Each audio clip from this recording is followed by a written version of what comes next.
My name is Jeff Kitson. I'm a security researcher with SpiderLabs Trustwave. My presentation today is Tranewreck. Today is not only my first time at DEF CON, but it's also my first presentation of this type. So I think we'll do all right. If I have to take a couple breaths, bear with me.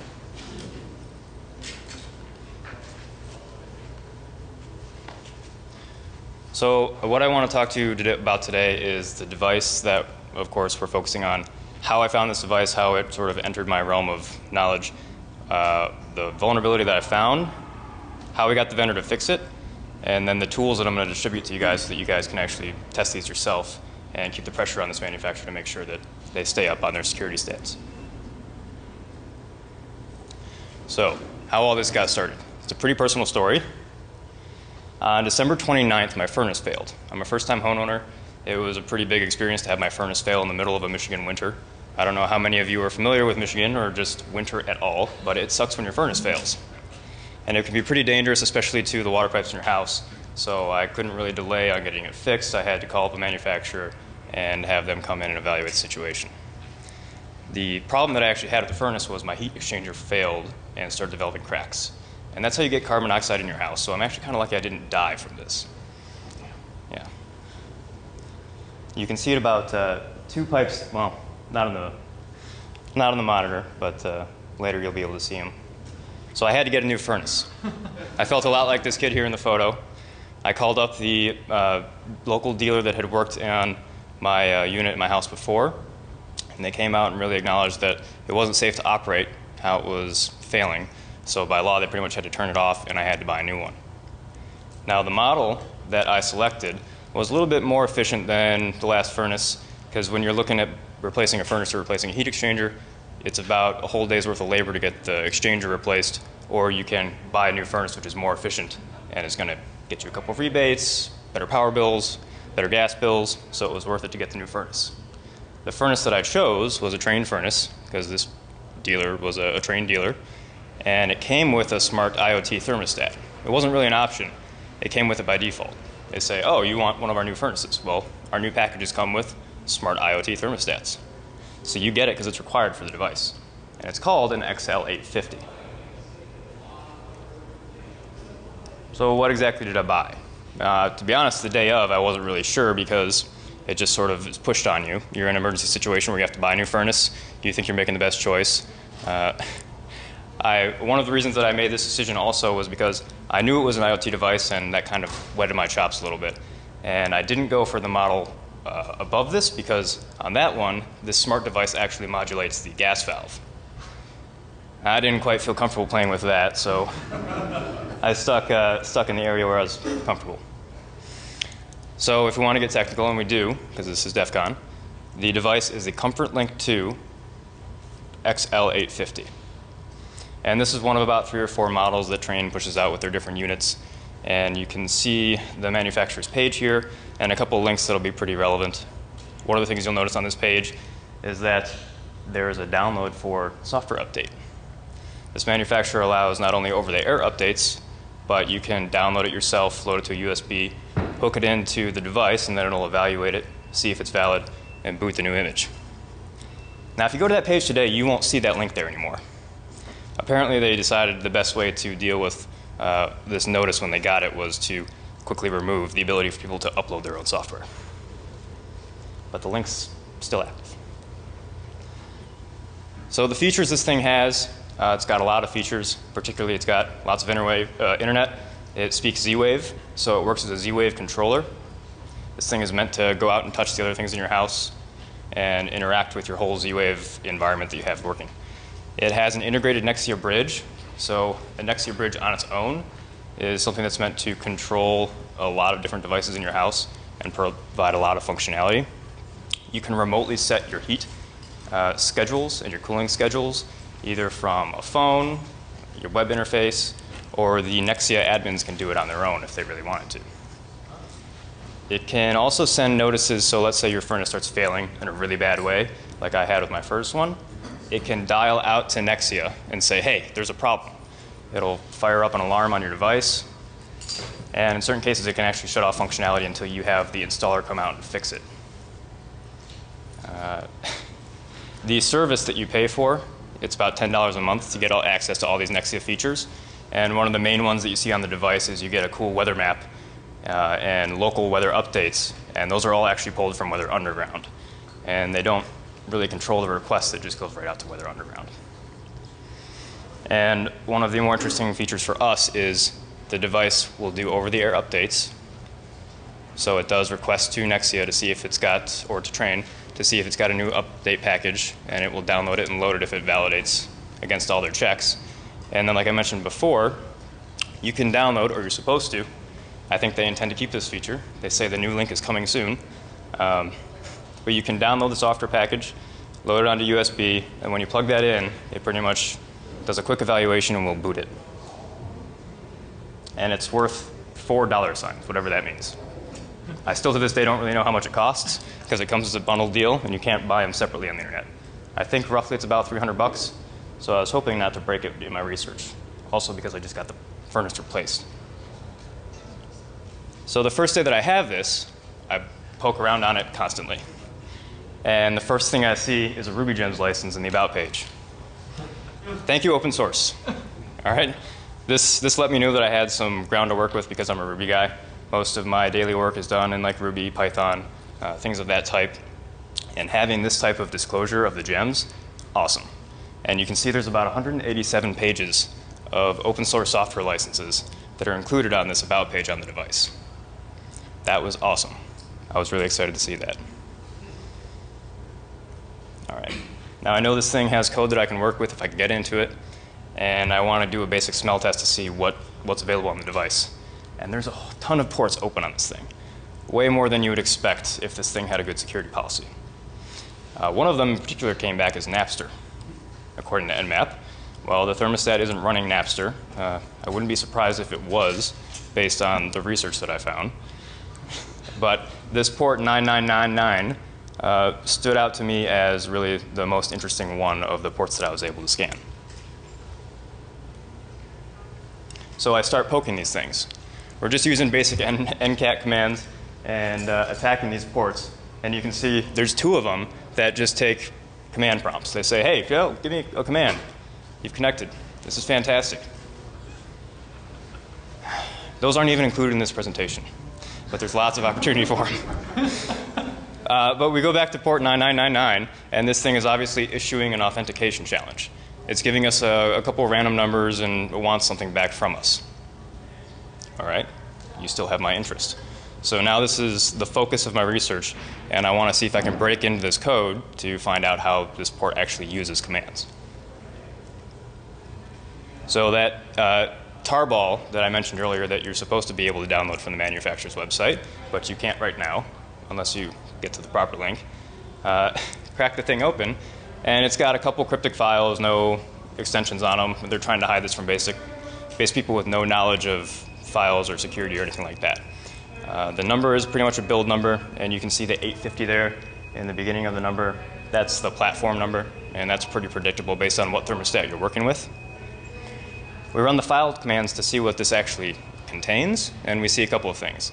It's got a DOS executable, it's got another tarball, it's got a U-boot image, and a couple of ASCII text files. All right, well, the first thing that I did was I opened up this other tarball, and what it contained was a utility folder with all the verification checks for the software image. They come shipped with the new image in this folder. It could just be me, but I don't think that's a good way to package verification checks with the new image. Seems like you could really just replace those and probably get pretty far. And at the very least, they give you good insight onto how they do the verification for the software. So it would be pretty easy to reverse those and try and boot your own image. Here's the manifest file. It's got a couple things in here that are worth noting.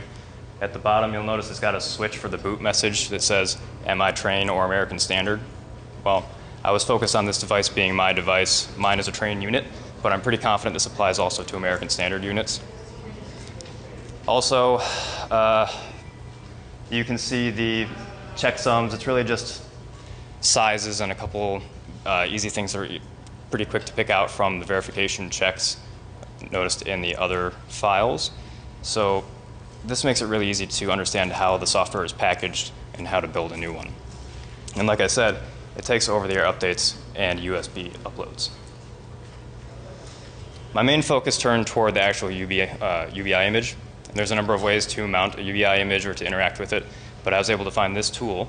And if you guys know this guy or if he's here, I'd like to buy him a couple of beers because I owe him. It made it really easy to do a point-and-click tool, tear out the file system, and then I had a folder containing all the entire file system. So it was a Linux file system with a bunch of Ruby gems, and it had a BusyBox ARM binary buried in there as well. Well, now I've got the entire file system exposed. And this makes it pretty easy to search through it and look for key strings and vulnerable issues.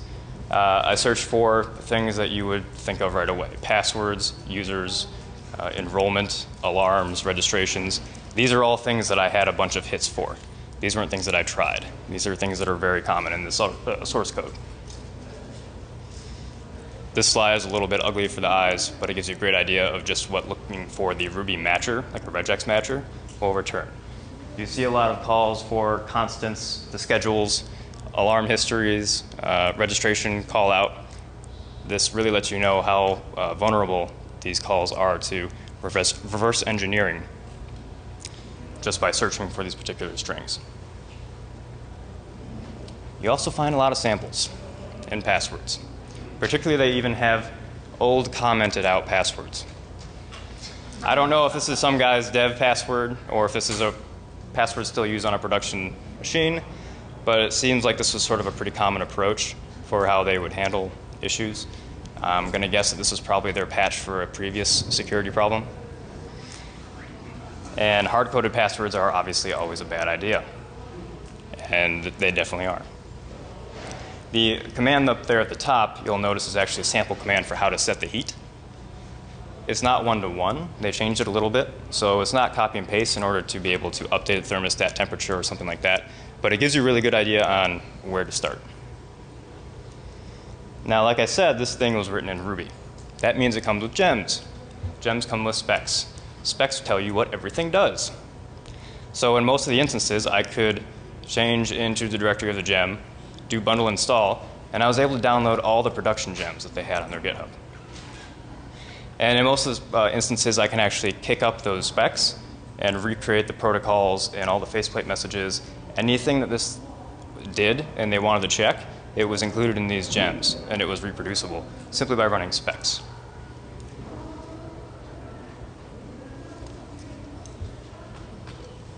That's a good password, right?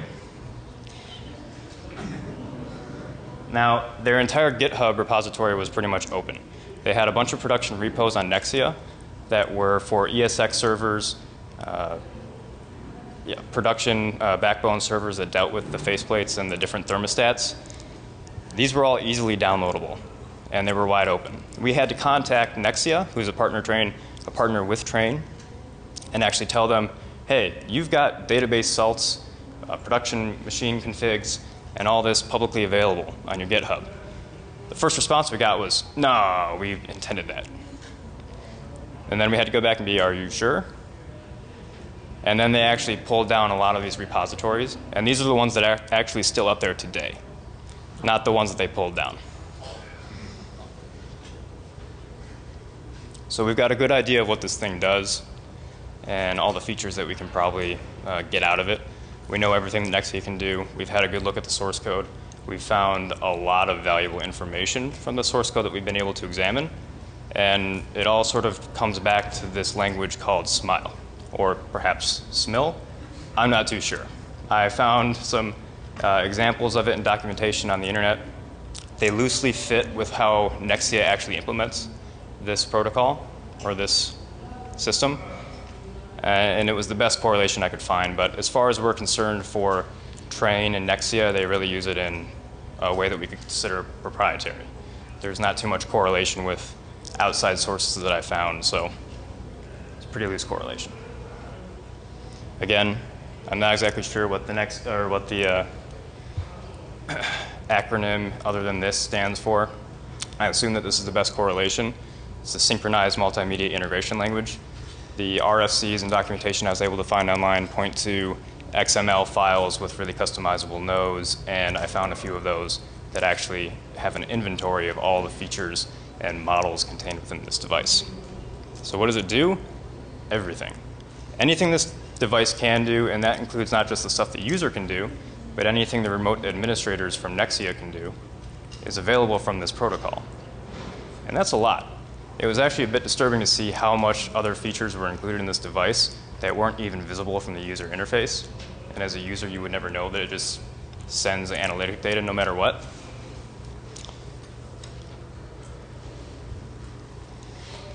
So this is one of their regex expressions taken from the code, and it's the first barrier for evaluating this plain text protocol that we saw in the challenge issued earlier. This is theirs, not mine. If it passes this test, the device will start evaluating it.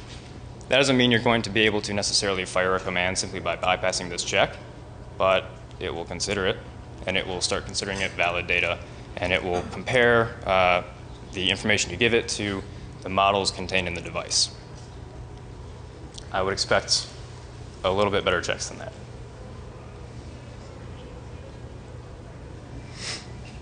The constants file that they use, and they use constants everywhere. It's not just a pattern of having hard-coded passwords, hard-coded server endpoints.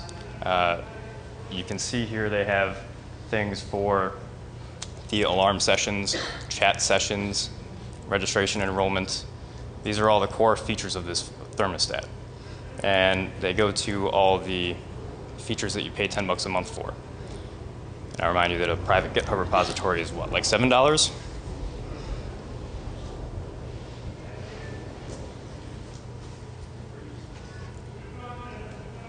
So let's log in already. We know a lot about the port. We know a lot about the file system. We have a good idea of all the features we can do. Remember, you can remotely administrate everything on this from an app, from a website.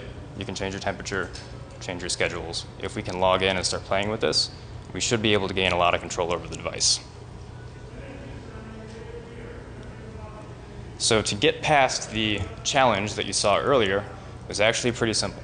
In fact, this command up at the top is how Nexia manufactures the authentication command that it sends to the device.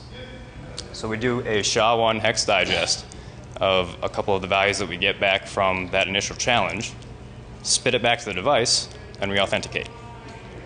It's hard-coded passwords done with a SHA-1. You spit it back, and you're in. So this is the same for every single one of these thermostats running this version of the software. Hard-coded credentials always come back to bite you. And when you authenticate and you issue a basic command, you get flooded with data. You can see here that there's a number of different model IDs that we get back. There's a lot of different types of data. Some of it's plain text, some of it's wrapped in protocol buffers, and is a little bit difficult to understand.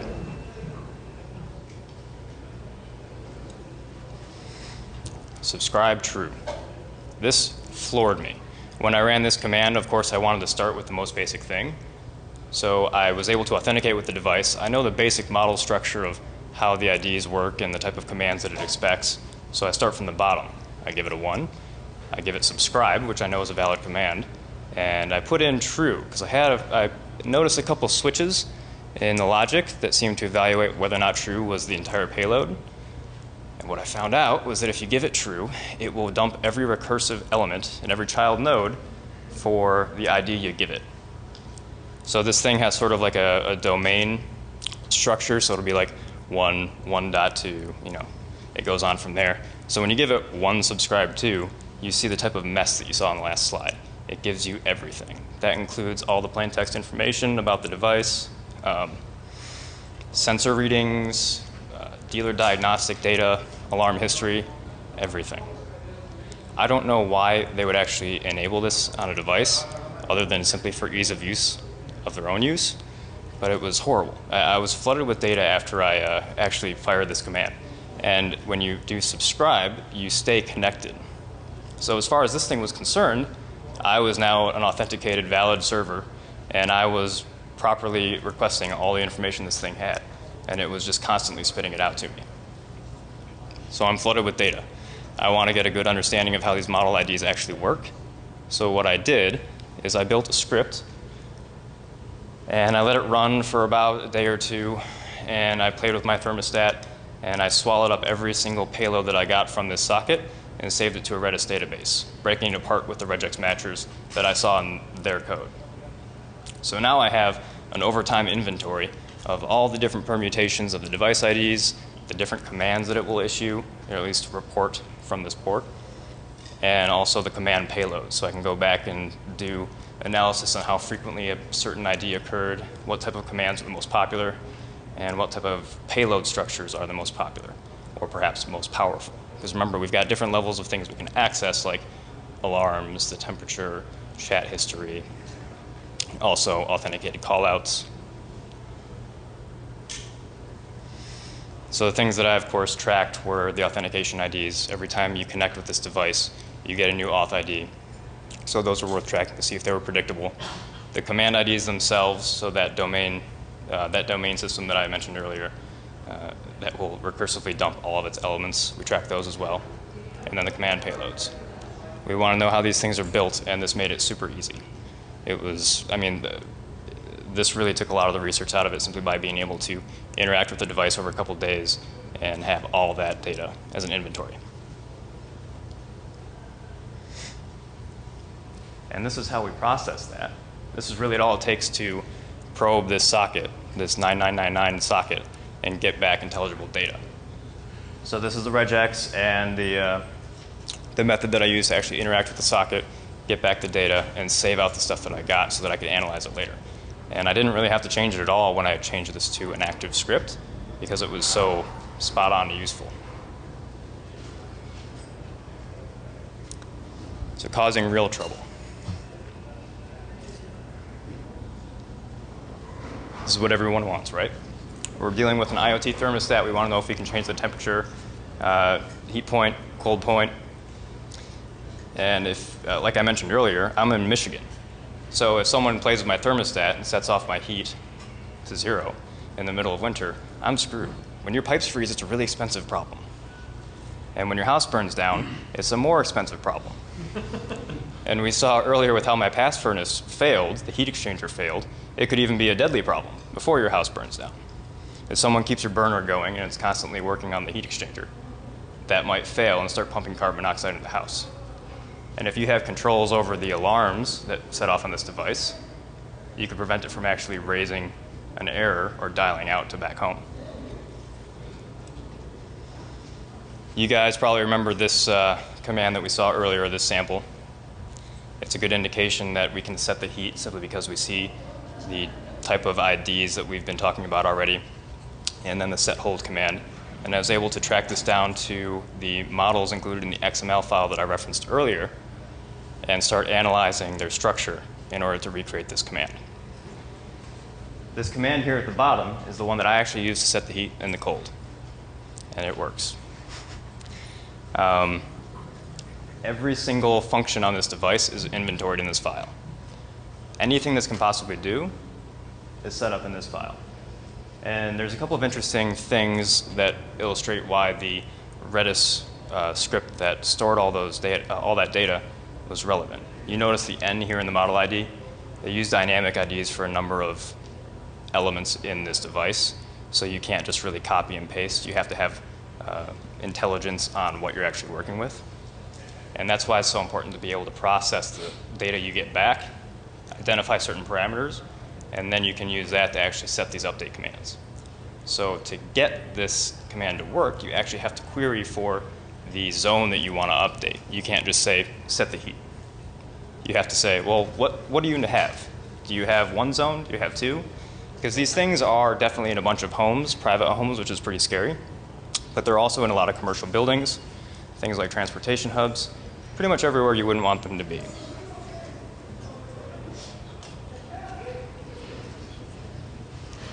And this is the code that actually does that.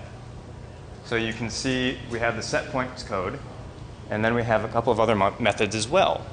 We have the derail and the rerail.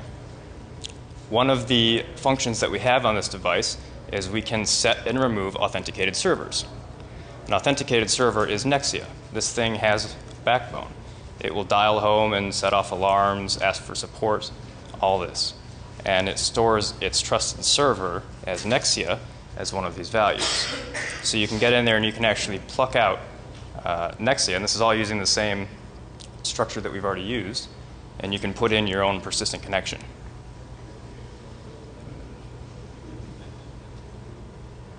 So let's see it in action.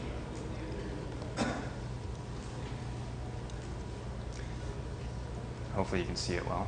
We get the challenge, we smash it together with the default credentials, and then we start issuing a set hold command for the native zone that we got back every second. This thing doesn't have rate limiting, it has a fire and forget model, so whatever the most recent command was takes precedent. And as you can see, it doesn't matter if you're standing in front of it hitting the button, you're less important than the command that's receiving. So now you're stuck in front of your expensive IoT thermostat trying to change your temperature, and it's not listening to you. It doesn't care. And you can tell by the marketing prompt up at the top, this thing isn't enrolled in Nexia service. It's pretty much vulnerable out of the box. This is a bit frightening. And again, it doesn't matter how many buttons you click or what functions you try and enable from the device interface, you will never be more powerful than the command that it's receiving. Because as far as this thing is concerned, the administrative commands that it gets remotely are the end-all be-all. And we'll let it finish up. I think eventually the furnace itself starts throwing a fit and it says, wait, hold on, my burner is building up with gas or something like that. But it will always go back to heat mode. And you can set it to 90 degrees. You can set it to pretty much have the heat shut off. And these are both like life-threatening problems depending on where you live in the world. If you live in Las Vegas and I set your heat to 90 degrees, that's a problem, right? If you live in Michigan and I turn off your heat, that's a bigger problem.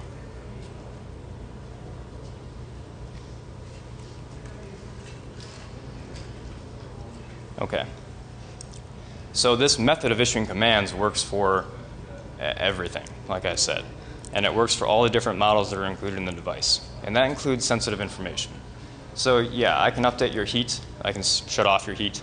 But I can also find out what your heating schedule is. So when you leave for work, when you get back from work, what the authenticated IDs for your device are, your serial numbers, your registration pin with Nexia, current temperature. So I can check up on you as Mr. Bad Guy and see if my commands are actually doing what I expect them to do. And then, of course, active trusted connections and active trusted servers. So we can query this thing for read-only data and find out all this sensitive information. And it's pretty scary. And that includes chat logs, too. So you have the ability to actually chat with a Nexia rep, I believe, over this device because they can remotely provide service and control. They can actually enable SSH if they want to get in your device and see what's going on. And that's all accessible. So we can read chat logs, the platform information, everything we need. And this one particular element, the AUID, that's a privileged ID that they generate off of the device's MAC address and a couple other factors. That's incorporated to pretty much anything they encrypt is encrypted with this ID. And this ID is queryable from this port that uses a plain text protocol.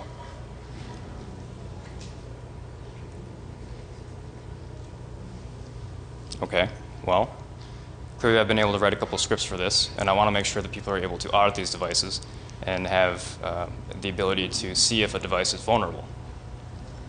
So, building the new tool. Building a point-and-click tool after all this research was pretty easy. Obviously, the research itself was pretty much building these tools in order to reverse engineer this protocol, mess with it, set the heat, set your own server as a trusted server so that it never contacts Nexia. This is all available within the couple tools that I was able to build. And I've split them into two sections so that you actually have a safe read-only script that if you're a homeowner or perhaps a pen tester working with a client and you don't want to burn down their corporate building, you can query the device, get all the information from it, and prove, yeah, this is vulnerable. And I still know when you guys are away from the building or at work, but I didn't change your heat. I didn't, disconnect you permanently from Nexia. But we've proven that you're vulnerable.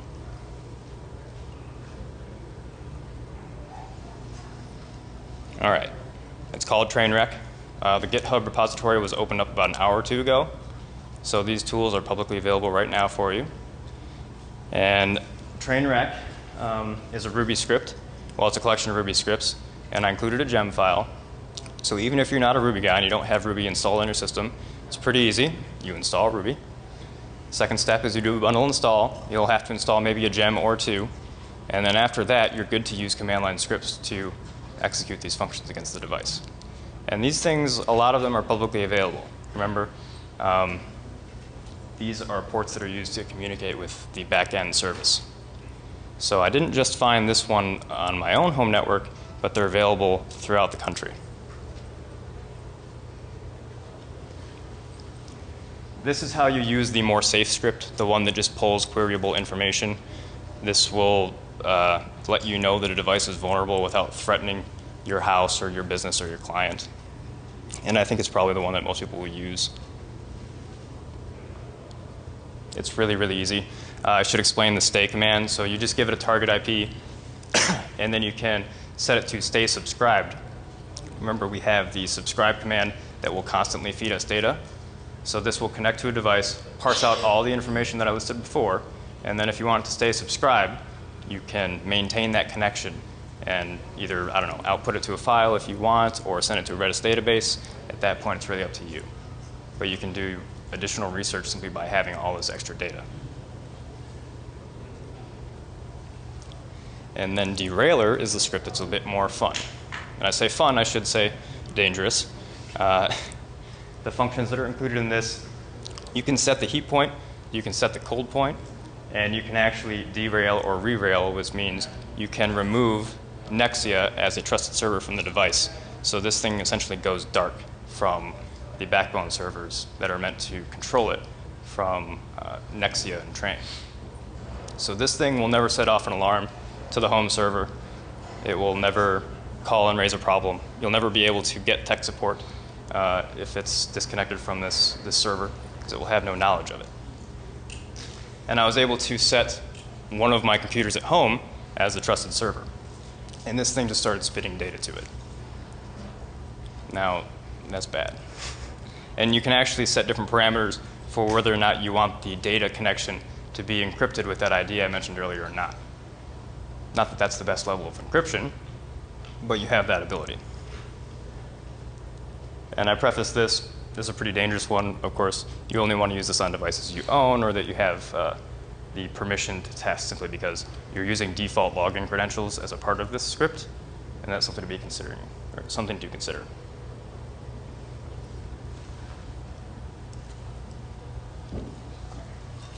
So the scope of the problem and more problems. Why do we really care? Well, there's a number of things that are really bad about this. First, you can pretty much set the heat and cold for somebody's private house or corporate building. That's bad. I mean, that's bad enough. That's a lot of people's worst nightmare. In addition to that, you get the privileged information of when your family's gone from their house or when the corporate building is empty. And there's a couple of other things that are cause for concern. This is also shipped with private keys for the backbone server. So the package that you download from Trane, the way this thing actually calls back to Trane and says, hey, here's my port, how to communicate with me, is it will SSH back to their corporate server. It will then execute a shell script, giving it a port number, and then it will dial back and try and connect through that port number. So there's private keys hidden in this software package, and that's a problem. And there's a lot of social engineering stuff that comes with having access to really specific privileged information like the hardware serial numbers, and I don't mean just the device. You can also get information on the electronic relays in the furnace. You can update the functionality, like I said. So it'd be really easy to silence the device from the corporate server, make your server the authenticated server, change it so that it's not operating correctly, silence the alarms, and then you can show up as helpful Mr. Handyman and say, hey, you've got furnace XYZ, right, with these serial numbers, and your temperature is out of whack. I'm here to fix it for you. Because that's a feature that this is supposed to have. They're supposed to be able to fax or dial out to the people that actually installed your furnace, and that information is available in the scripts also. So you could just show up and mimic these people. In addition to that,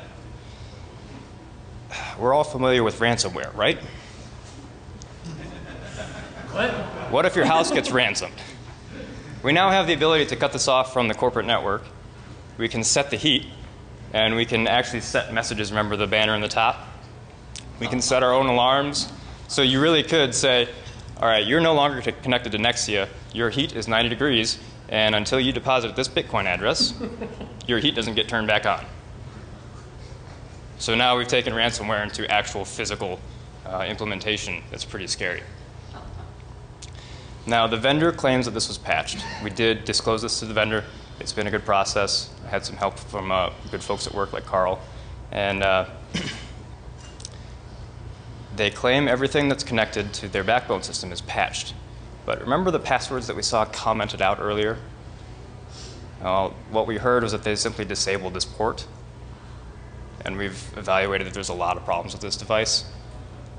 So knowing that these things are everywhere and that they've patched it, probably how they have patched other problems in the past, doesn't really give me much comfort at all.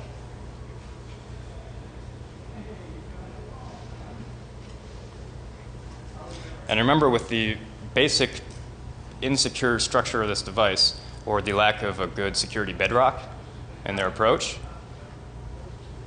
every other feature listed here is ripe for exploit. So you've got software updates that can be pushed over the wire, and you can also do DNS spoofing. It pulls from servers that aren't really under the control of Nexia or Trane, like Weather Underground. So you have third-party servers that could be exploited or compromised, and then they represent a way into the device. Like I said, it ships with private keys for corporate servers. That's usually a very bad thing. And then the Nexia backbone itself touches a lot. So Nexia's service, or Nexia's business is being in your business. They want to touch and integrate with as many things as they can in your house. Their backbone servers are meant to interface with door locks, light switches, cameras, thermostats. So if there's devices shipped with things that make it easier to compromise those systems, it has a ripple effect that could affect a lot more devices. There's more every day. So this is a quick search from Shodan a little while ago when I first started the research. And it's pretty easy to find these things. You remember the very unique authentication challenge that we got? Those show up really easy on Shodan. And you find these places, or you find these things, like I said, really everywhere you wouldn't want them to be. So private homes is scary enough, but they're also in corporate buildings, transportation areas, probably utility areas. It's pretty frightening. And they're really easy to locate. So a bad guy could just walk around, poke on Shodan, and look for a target. And they've been getting noisy. So when I first started the research, it wasn't this bad. You weren't getting massive data dumps, output of JSON data on a different port.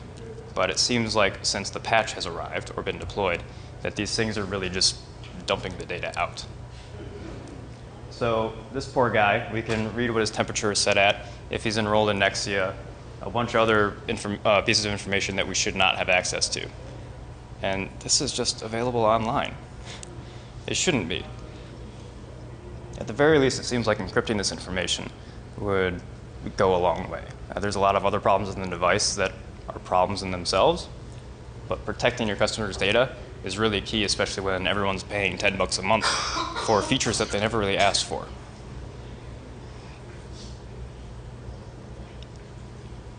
Like I said, there's a lot more opportunity.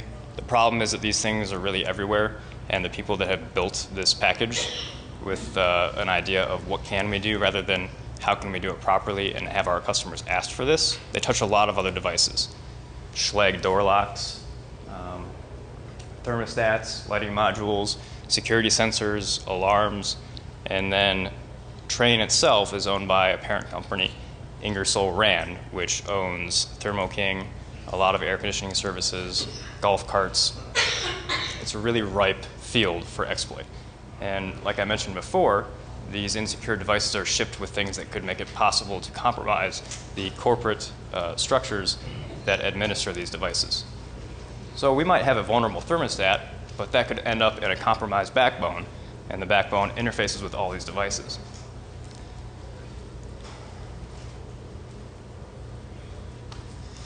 So when I started Googling for some of these hardware numbers that I found when querying information from the device, I found that actually their secure area is directory indexed on Google.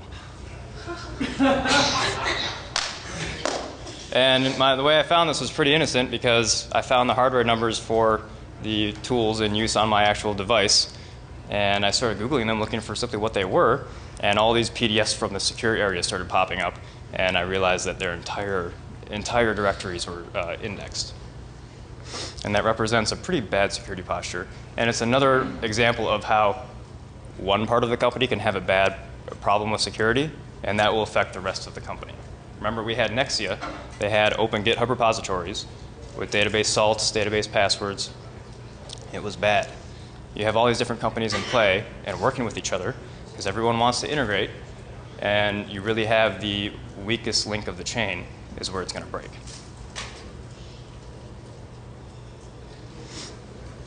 So here's the GitHub repository for the tools. I hope you guys make use of them.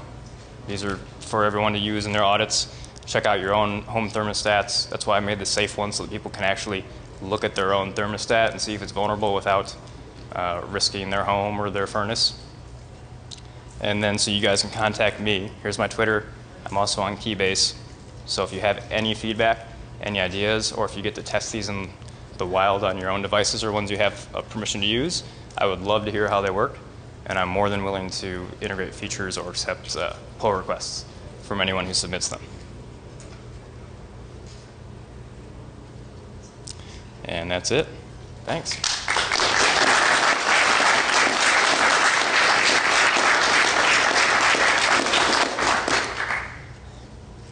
So if anybody has any questions, I can try and answer them now. So first off, great talk, right? You saw like a lot of logic type problems, stuff like that. Inside the Ruby scripts, did you find any kind of like other insecure methods, like eval being used, any other ways to kind of get like access to the device besides just like probing the temperature interface? I used a couple tools to try and evaluate it, like Flay and some other syntax evaluators, but I didn't find anything that it raised really as a red flag. If you have some ideas, particularly in things we should look for, I would love to hear that, and we can definitely go back and take a look. Yeah, cool, thanks. Yeah.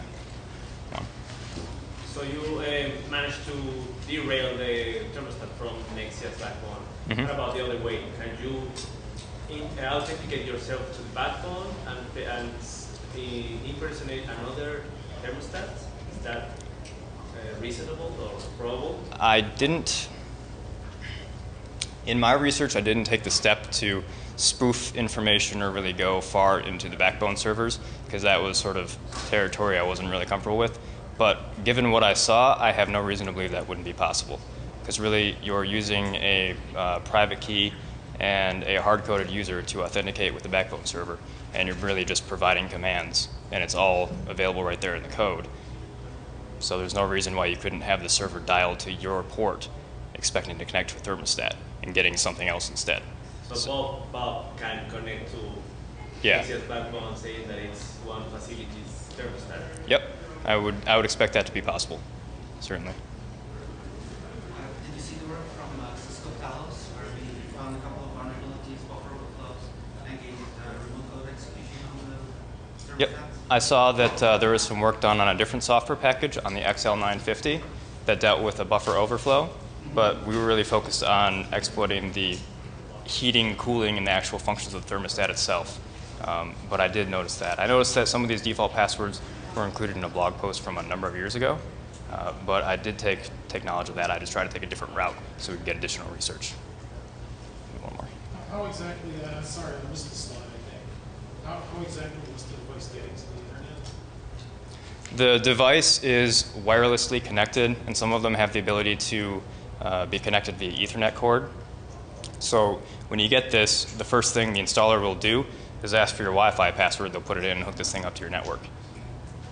If you don't want to do that, you either have to have it sign up on your own, so there's a whole network interface on the device, and you can select which Wi-Fi network to attach it to, or you could really take the thing off the wall and hook it in with an Ethernet cord. And I think some of them, from what I read, are built more to work off an Ethernet cord exclusively. but pretty much everything seems to have Wi-Fi capability as well. And neither one of them I expect really protect this feature. I think you implied that the software update routine is basically packaged with the update. Could you essentially put in your own update package if you wanted to? I didn't have time to finish that part of the research, but everything I've seen makes me think that that's really possible. So that would then imply if you could enable somebody's internet connection, You could force your own package on it. okay, Yeah. and run whatever you want on that thermostat. Yep. And like I said, the validation scripts are shipped with the package, and you can also hot plug it via USB. So even if someone has a strict security posture where this isn't even hooked up to the internet and it's air gapped, you could walk in and doop, hook up a USB, and if you had the right checks, it would validate and upload. Yeah, I had a question. Was there any like built-in thresholds for the temperatures? Like, what if I wanted to set an arbitrary value of 800 degrees? Yeah, so 90 degrees was the heat threshold, and I think it was probably around 50, I'm not exactly sure, for the low one. But 90 degrees was definitely the highest that you can set it at, but that's still on a hot day something I would consider like a failing temperature if you're set to a constant hold of 90 degrees. Sorry, just a little follow-up on that. So Yep. if you send like something like 800 degrees, would it just truncate it to 90 or just flat out reject it? It rejects it, or it labels it as like a dead band. So if you send it invalid parameters, it'll actually say like, well, I'm going to be running the air conditioning and the heating at the same time. This doesn't make sense. So it has some attempts to validate the temperatures you send in, but the ranges, given natural environments, are still pretty dangerous. Yes, I'm not sure if I missed it in the first part of the talk. Mm-hmm. What was the vendor's response? The vendor's response, it took them a while to actually take us seriously. So we, Carl Sigler, great guy that I work with, reached out to them and let them know, hey, we've got a security researcher who found a vulnerability in this. We'd like to work with you on fixing it. The first responses we got back include, our research and development department is so big there's no possible way that you found a vulnerability in our thermostat. After that, and we started sending them things like that video, we got their attention pretty quickly. They still haven't provided me the patch to test, although they say that they've patched 100% of the devices that they have access to, which itself means that not all of the devices are patched. But it was a struggle to get a good relationship with them in order to get the thing fixed. And to this day, I'm still not confident this is completely addressed. And that's part of the reason that I put tools out to help and apply pressure to make sure that research on this continues. So you mentioned they fixed part of it, or potentially fixed part of it, but don't have much confidence considering some of the bad comments and so forth. Is this, in your opinion, ultimately fixable? Or I mean, is it so riddled that it's just a right from scratch, forget it? That's a good question. I saw a number, we went over a number of problems that this thing has, and these all developed from really thinking first about what you can do instead of thinking about security. It would definitely be much more of a nightmare going back and retrofitting this to a secure position today, rather than, it'd probably be cheaper to start from scratch and have this thing written in secure code. But it may be possible, I never say never. When did you start this research? I started reverse engineering the code and looking into these ports as soon as I got the thermostat and as soon as I got the furnace back in December. But to be honest, considering I just replaced one furnace and it was still the middle of winter in Michigan, I waited a while before trying to exploit the actual set heat commands. I didn't want to have to call up people that just installed a new furnace and say, hey, I broke it, come give me a new one. The reason why I ask is because it just seems coincidence that you're doing this research and you found this vulnerability just as that episode of Mr. Robot came up and seen everything. I guess we did hear this thing. Yeah, I actually started watching that show after I started this research, and I was thrilled to see that episode. You said there are two other ports where it just took in commands immediately. Is it the same type of command, or is it something different? So those ports are clearly a different service, and it's not included in this research, but it does have validation. So these are ports that are wrapped up in the BusyBox binary that they're not included in the general source code package, and they have validation on them, so they will definitely kick back commands and say, no, that's not valid. In fact, everything that I tried fuzzing, it was like, no, no, no. I didn't try a straight out buffer overflow. I was trying to actually get within their proprietary protocols and such, but having a plain text port that says enter command is just asking for trouble. So if you disconnect from the network, do you lose enough functionality that it's no longer worth the premium price or whatever? And does that ultimately keep you kind of secure? You using won't. the functions manually? Well, even if you disconnect from the backbone server, this port and this service will still be available because it's available either locally or remotely, depending on your network configuration. You probably won't lose every service on the device, though, because like I said, it calls out to third-party servers that aren't affiliated with Nexia at all. But if you've never configured it to work with your Wi-Fi? If you never configured it to work with your Wi-Fi in the first place, there wouldn't really be as much opportunity to exploit it anyways. The only opportunity to exploit the thermostat at that point would be to hot plug a USB with a poison package, simply because these ports aren't available. And would you then lose so much functionality that it's kind of not worth having that? If you were able to load your own software package, yeah, we can assume you'd lose everything. Yeah. Anyone else? In most real-world deployments, would this be connected to the network, or are there a lot of scenarios where it wouldn't be connected to anything? I think the installers are actually instructed to connect it as part of the installation process. But you could totally request that, hey, don't connect this to the internet. Everything about this is intended to basically force you to connect the device, though. I mean, you really are required to use this device to have the furnace work correctly, and every feature on it is expecting that you're hooked up to the internet. It won't even give you the weather from Weather Underground or your local temperature, which isn't from Nexia, but it'll withhold that until you sign up for their $10 a month service. So every chance they get, they want you to sign up for their integration. Anyone else? All right, thanks guys.